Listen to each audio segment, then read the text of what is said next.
start with an update with all today's transfer news. We did wake all of us woke up to a bomber today from David Ornstein about Jan Paul van Hecke. I'll go through some of the other stories and that was broken, and then we'll talk about a little update to, since the early updates from David Ornstein from SZY. So let's go talk about Jan Paul van Hecke. Yeah, there you go. So we know David Ornstein earlier today says Spurs have submitted a bid to sign Jan Paul van Hecke from Brighton. The bid has been rejected, as per David Ornstein. Sam Wallace says the initial bid has been rejected. The Brighton value him at around 70 million, and he's entering the final year of his deal. The initial Spurs had their initial bid rejected. And also there is interest from Chelsea and Liverpool, which is obviously got to be a bit of a worry. Both looking for centre backs, both. Maybe could obviously rival or even beat us when it comes to wages. Both historically, especially in recent seasons, a lot more successful than us. And also, you've got to say, when it comes to Chelsea and Liverpool, maybe it's easier to get into the team right now when we've still got Romero and Van der Ven at the helm. Romero obviously expected to leave. We'll talk about it in a bit. Vuskovic as well as an option for us. So could you say Van Hecke might find it easier to get in at Liverpool and Chelsea, where they're desperate for first-choice centre-backs right now, whereas right now, as things stand, we have them at our club. So that's obviously a conversation. We also heard from a Dutch journalist, Joost Blauwhof, who says Spurs have made concrete attempts to sign Jan Paul van Hecke. According to sources, the bid is significant enough for the two clubs to have entered negotiations in an effort to reach an agreement.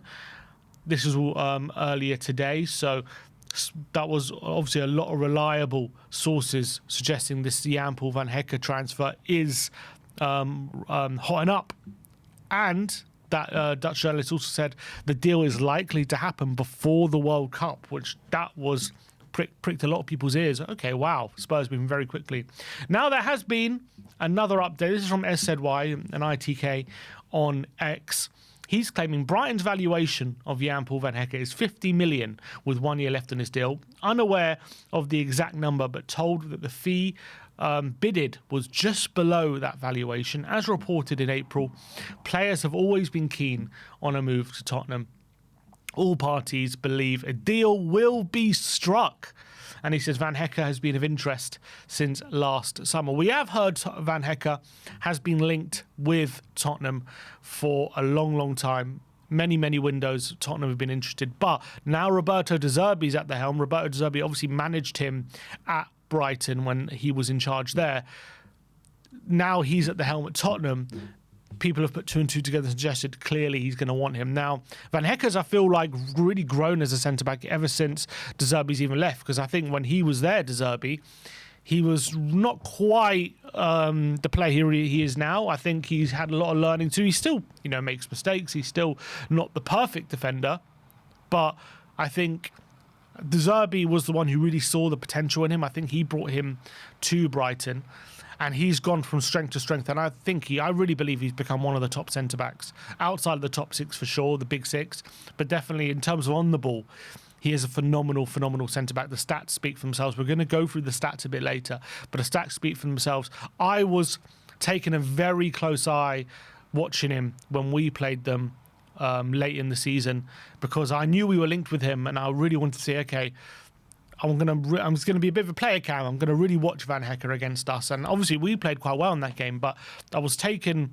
special notice of Van Hecke because I knew Spurs would probably be interested in him in the summer.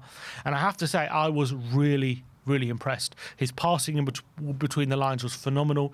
Spurs really struggled to deal with it. He was finding Brighton forwards constantly in the final third. It was very difficult for Tom to screen his passes. He was manipulating the angles extremely effectively, and his passes were not just aimless, like safe passes. They were tricky, line breaking passes in between the lines. And obviously we've had that with Romero over the years, but looking at Van Hecke doing that, and that gave me a lot of hope. If Romero leaves, this guy can really fill his shoes, and He's still quite young. I mean, he's not young. He's reaching peak age at 25. And I think Zerbi is getting a better player than he managed when he was there, a player who's come on leaps and bounds. And I'm super excited about the prospect of Jan-Paul van Hecke coming to Tottenham. Now, there are question marks about what that means for our defence. We're going to do a separate video about that. What does bringing Jan-Paul van Hecke to Tottenham, if it does happen, mean for the likes of Romero, Vuskovic, maybe even Destiny Udogie? We're going to talk about all that after the update. But just on the face of it, for me, we've had conversations, me and Ben, over the summer about what I would like to see Tottenham do, kind of, if Romero was to go. I've always kind of angled towards, as much as I think Vuskovic is a top talent and I'm really excited about what he could offer, the reality is, how ready is he for Premier League football? If we're looking to really kick on from next season, not kick on, if we're really looking to banish what was a disaster last year in finishing 17 twice and get some real proven qualities of players who can shoot us up the league, and we're confident they can do that, players who Zerbi trusts, we know can perform very well immediately at this in this league, then I think signing Jan-Paul van Hecke is going to accelerate that process a lot quicker than betting in Luka Vuskovic. Now, you could argue, if you bet in Luka Vuskovic now, in long term, you could have a world-class centre-back in your team and you won't have to spend a penny. And that's not a bad kind of way of looking at things. But if we're ambitious about what we can achieve for next season in the short term, Jan-Paul van Hecke is probably the way to go. And then you have him, obviously, probably sell Romero. You have him, Senesi, and Van de Ven, and Danso. I mean, that's a hell of a centre-back option. Hell of a centre-back roster to choose from. And all of a sudden, that looks really, really ambitious. Going next season, you've got depth there in each position, Prem-proven, quality players. And at the end of the day, when it comes to Vuskovic, as much as I rate his talent, the guy is 19. He's got a lot of learning to do. He's played in a team like Hamburg, who, yes, are... it's impressive the way he's been performing for Hamburg, no doubt about it. And the way he's been... thrust into the centre of their defence, and it's been a massive reason why they've stayed in the league. But the reality is, he's been playing in a low block kind of system where they defend a lot. Then he's not asked to cover large spaces. He's not played a high line. Van Hecke's used to playing that at Brighton under Zerbi, under Hertzler. He's used to it. So this is nothing new for Van Hecke. Same with Senesi. Same obviously with Van de Ven. So these players, they're coming into the Premier League knowing what the job requires. So for me, they're much more safer bets than thrusting Vuskovic as our starting centre-back from the beginning of the season. Now, don't get me wrong. If we do that with Vuskovic, there's no doubt in my mind that even if it takes some time to acclimatise, he would probably do it. But it might take a while, it might take months, it might even take a whole season. Do we have that time to wait? Do we have that patience? Or is it worth doing what maybe Arsenal did with Saliba, put him on another loan until he's fully ready, maybe put him on a loan at a team in a top 5 league who do play a bit more offensively, who do play a bit more of a higher line. So that's kind of what I'm feeling with Vuskovic. But there's different questions. Look, this isn't about Vuskovic, this is about Jan-Paul van Hecke. I want to talk about that price tag. They're talking about SNY talking about 50 million euros. Now, some of the other reporters are suggesting the guy is rated 70 million. With 1 year left in his deal, no one's paying 70 million. So I think the price Brighton would be demanding is about 50 million, because he is a peak age starting centre-back who's been top of his game for a few years now. He's going to be starting probably at the Euros for the Dutch national team. So this is a top quality centre-back. It isn't cheap, but you got to remember, even in the last year of your contract, he's still got a lot of value. And Brighton know there's going to be interest from lots of different clubs. So for me, 50 million isn't a crazy ask, a demand from Brighton. It's a bit of an overpayment, but if Tottenham can get something off that, get it between 40, 45 million, get a bit of a drop in price, and then I think you pay the money. I think you pay the 45 million. I tell you why, because Chelsea and Liverpool are going to be breathing down our necks. We have to show that we are desperate for him. Not desperate, that's the wrong word. We really want him. He's our number one target. we have to show him that we value him really highly and we're prepared to bring him in, even if it means, just paying the asking price or paying near that. I think we've criticised Spurs for maybe botching deals previously, for not paying the extra few million that it would have taken to get a deal over the line, because it's maybe a bit over what we wanted to pay. And I think in this scenario, if they're demanding, if he's demanding close to 50 million, there's a bit of negotiation. If we can get him down to 45, I think you pay the money. And I don't think that's a terrible deal, because I think you're paying to beat the competition. You're paying to get ahead of Chelsea and Liverpool. Yes, we could wait. We could say, no, you know what? We're going to wait till after the World Cup. We're going to wait to finish this deal because we believe maybe Brighton get more desperate and they lower their asking price, let it down the window. As the window gets closer to shutting and he's not signing a contract, maybe Brighton get a bit of twitchy fingers and they say, you know what, we're going to lower the asking price. But if you wait, you're risking Chelsea and Liverpool pouncing and maybe them paying the asking price, or maybe them having discussions with Van Hecke about convincing him to go there. So we've currently stolen a march on those teams. We've gotten in there early. We've started negotiations. We've shown Van Hecke, look, we really want you. We're willing to go now. We're willing to sign you up before the World Cup, even before we've sorted Romero's future, whatever. Doesn't matter. We're not concentrating on that. We're concentrating on you because we want you at this football club. Zerbi really believes in you. He knows you well. So I think it's smart what we've done, and I think I think it's very crucial we do get this deal done now before the World Cup, if that's what they're suggesting they want to do, because that is what big clubs do, or clubs in our position do, especially when you're hearing of interest from other teams who definitely should be interested in him. So I would pay the money. I don't think it's a terrible deal. 45 million for a player of his quality is smart business. If you think about it, there's no transfer fee for Senesi. So paying 45 million for Van Hecke and Senesi is phenomenal business. In other scenarios, in a different scenario, if Van Hecke had 2 years left on his deal and Senesi, let's say, even had 1 year left on his deal, you're talking about probably 80 million there for the pair, at least.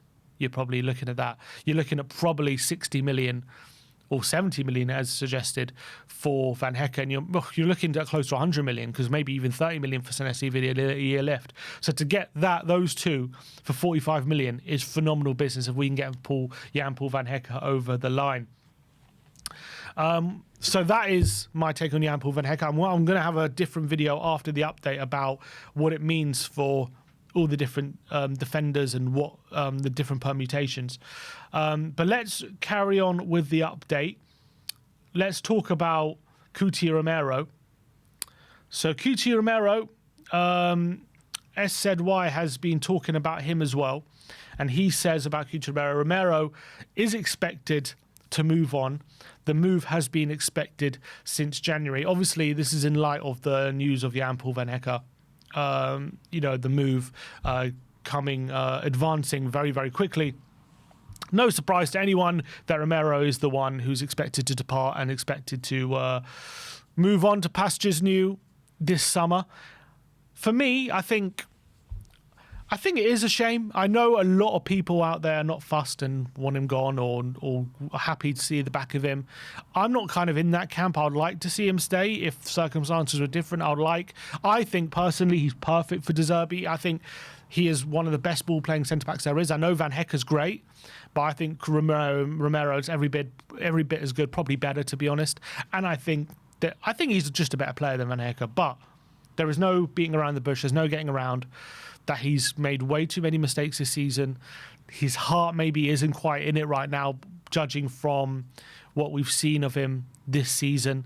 He does cause problems for the club. He does cause problems for the hierarchy, which I'm not bothered about. I don't mind him being uncomfortable with the hierarchy, but I understand the hierarchy.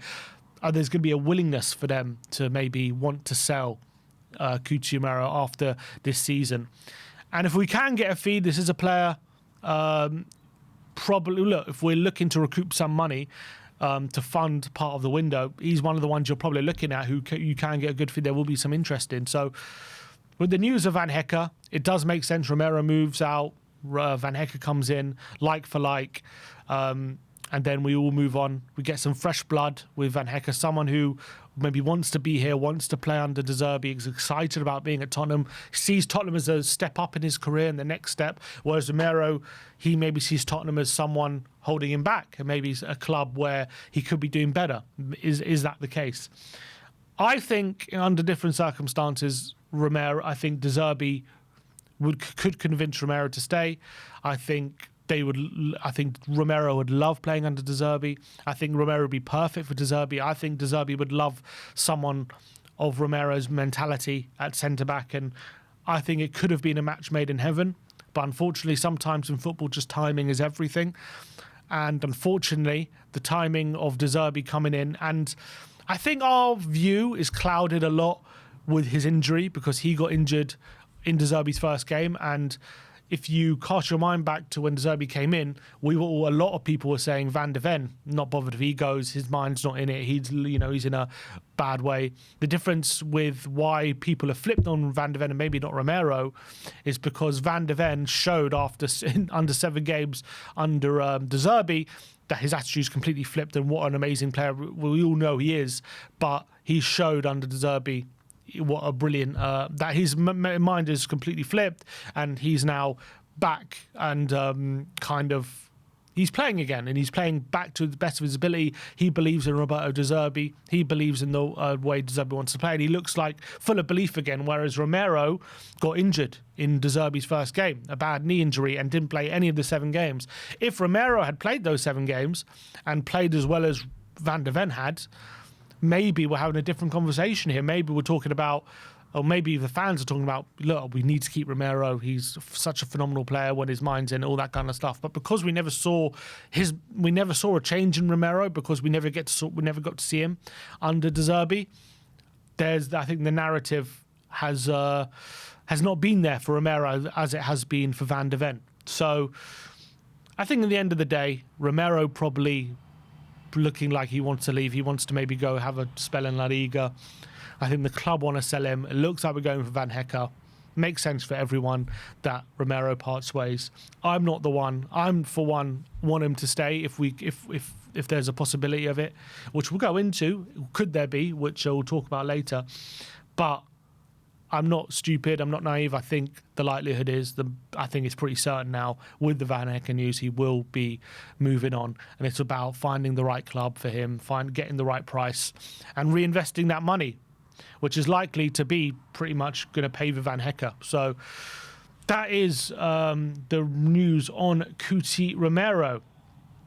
Now we're going to talk about a report from Sky Sports. Not by Bruno, which we'll talk about Bruno in a second, but Sky Sports wrote a report saying Tottenham want to sign a central midfielder that can pass from deep. That is one of their main targets for the summer, which is music to all our ears. All Spurs fans know that that Spurs need a midfielder that can set the tempo of a game, that can kind of control a game with his passing ability. When the ball, when it needs to be slow, you keep the ball ticking, but when it needs to be sped up, you speed it up. And Tottenham just haven't had that player in the middle for many, many years. I think De Zerbi needs that player, in my opinion, at the helm. I think he just needs some technical ability. He needs some technical ability at the centre of his midfield. It's why I've been questioning about the signing of Paulinho and stuff like that. We already have so many midfielders. How are we going to sign Paulinho, keep Gallagher, keep Bentancur, keep Bergvall, keep Gray, while also maybe and even while letting go Sarr, and you want a passing midfielder, and maybe even want Alex Scott or something else? All of a sudden, you're looking at maybe 6 or 7 midfielders. And it just looks a bit too much, which is why I would rather let go of Paulinho. But we all want a passing midfielder. We all want a midfielder with high technical ability. We've been talking about Alex Scott. We've been talking about Hecke. We've been talking about Locatelli, potentially Adam Wharton. Now, there has been another name thrown into the mix today from SZY. He claims that Roberto De Zerbi has put forward Bruno Guimaraes as his dream target, but the deal would be tough to do. He said would be a very high fee, obviously, a lot of persuasion, I'd imagine, too. So Roberto De Zerbi sees Bruno Guimaraes as his dream target, according to SZY, for that midfield role. What a signing he would be for me. I think he is an absolute phenomenal player. I love him as a midfielder. I think he's really developed as a top number 6 at Newcastle. I think his passing game is brilliant. You know what? I have to say, whenever I watch Bruno, he never ever has a bad game. Even when Newcastle aren't playing at their best, he is usually a 7 or 8 out of 10 every single game. He is so press resistant. His passing ability is fantastic. He sets the tempo brilliantly, and he's a threat in the final third as well. But I think he's gone from a player, when Newcastle signed him, maybe a bit of a number 8, maybe even a player you would thought, can he play further forward? And then you've got Tonali, Joelinton and Bruno in their midfield, which is a brilliant 3. And you're looking at that and you're thinking, is Tonali, should he be the one sits deeper? Is Joelinton, he's the one maybe a bit more defensive with, I know he started as a striker, but he's the one with his defensive attributes, which are top notch. But Bruno has been the one playing at the base of a midfield 3 there. It's just because his technical ability, his ability to sit deep and dictate the game is phenomenal. And I think he would be an absolutely astonishing signing if we were able to get that over the line. That would be a real statement of ambition, bringing someone like Bruno Guimaraes. Now, it's ambitious. It's unlikely. Could we convince him to leave Newcastle for us? I believe we probably could. Could we convince Newcastle to sell to us? Maybe, probably not. That's going to be the sticking point. Here's the reality. He is a player with 2 years left on his deal. So when a player starts running down his contract, if there's no sign of a contract being signed, does that mean Newcastle could potentially be open to offers? Maybe, but there'd have to be an astronomical fee to part with probably their best player to a team they consider rivals. Newcastle aren't in Europe next season. So and Bruno Guimaraes has been there since, I think, January 22. So he's been there now for quite a few years. Could he be looking for a new challenge? Yes, but probably Bruno, that new challenge is one of the teams in the Champions League. Tottenham can't offer that this season. So that probably makes things very, very difficult for Spurs to convince him. If Tottenham were to go for him, would have to push the battle massively, over 100 million. Over 100 million for a player who's going to be 29 in the next month or so. Is that smart business? I think maybe some analysts will say no. I would argue for that kind of player. I mean, 100 million for a 29-year-old is usually a bad piece of business, but someone like Bruno, who's that good, does have high availability usually and would really be a game changer. It's tempting not to push the boat out a bit, but it would have to be that kind of fee for a player who's got 2 years left on his deal. Would we be able to convince him over other clubs if, let's say, a Chelsea, a Liverpool, a City, Arsenal, any of these clubs, if they come in for him and they're in the race, all of a sudden becomes very, very difficult for Tottenham. If it's just Tottenham and Newcastle in kind of battling it out, negotiating for him, could we strike up a deal for him? Could we get him to agree to come to us? Could we blow Newcastle out the water with such an astronomical high fee that they have to say yes? I think all of that is fanciful thinking, if we're all being honest. I think I can't see us bidding over 100 million. I can't see Newcastle wanting to sell to us. I could potentially see Bruno being convinced by us to come under De Zerbi and maybe him looking for a new challenge. But I also can't see us convincing him over another top club, whether it be a top club in Spain or one of the teams in the Champions League here in England. I can't see us convincing him to come over one of those clubs if they are in for him. If they're not in for him, it's a different story. So I rate the chances of us signing as slim to none. But De Zerbi has made him his dream target. Tottenham are making moves in this window. They are moving fast. We have heard from the Lewis family, actions speak louder than words. So is there a chance. You never say never in football, and this would be one hell of a signing if we were to get Bruno Guimaraes through the door. He would just be so perfect. I would want him more than anyone in that position, I think. Anyone we've been linked to have talked about. I've just never really considered him because I thought not really realistic. But I wouldn't be shocked if maybe he looks to move from Newcastle United either this summer or definitely next summer if he refuses to sign a deal. I think the longer that deal leaves left unsigned, I think the more worried Newcastle get. And this is a player worth a hefty sum of money. Some comments I'm reading do make good points. They have just sold Anthony Gordon, so their desperation or their need to sell is even less than it would have been because they just got a hefty fee for Gordon. So it makes the deal even harder to do for Bruno Guimaraes. But what a signing that could be. But yeah, wait and see if there's anything that can happen there. And last but not least, we're going to talk about Mason Melia. Mason Melia has been talking to the press, and he says Tottenham striker Mason Melia wants first-team football next season. I want to be playing first-team football again. I've said it to the club as well. They know as well. So it's just seeing what's right, what the manager and then what everyone at the club wants. At the moment, I'm not quite sure what they want me to. They want me to come into pre-season, so I want to do as well and just show the manager what I can do and do my best and see what goes from there. So Mason Melia, he wants first-team football. This is a striker, by the way, who has just been called up to the Irish first team, and he's been so he's been called up to the Irish first team, and I don't know if he was given his first cap, but he was part of the squad at 18 years of age. Obviously, he came to Tottenham in January. He's not quite he's not been anywhere near the first team, and he's been playing in the under-21s.